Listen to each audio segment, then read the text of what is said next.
กันกับบรรยากาศยามเย็นเด้อ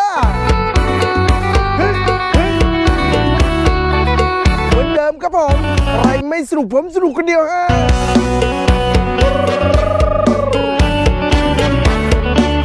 บรรยากาศลูกทุ่ง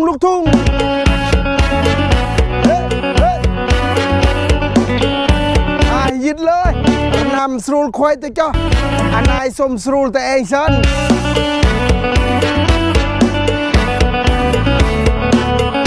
ชีวิตเกิดโมตะมุยมาเครียดเตแม่แสดงแบบปลัวเฮ้ยมันดอมันยาเตบัดติงปุยปลัวทำไมเลย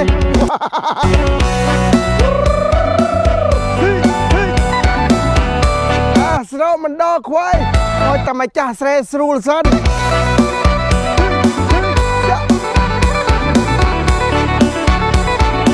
มาเครียดเต็มมาเครียด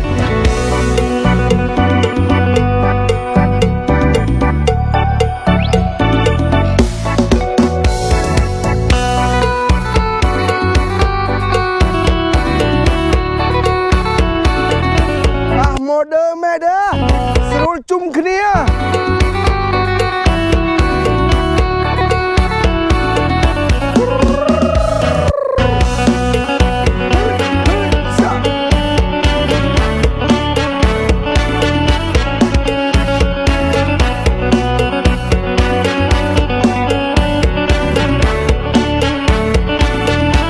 สุขของครูเอง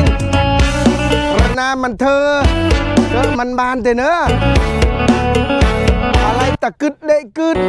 คุยกึดมันนะมันนองแต่บาน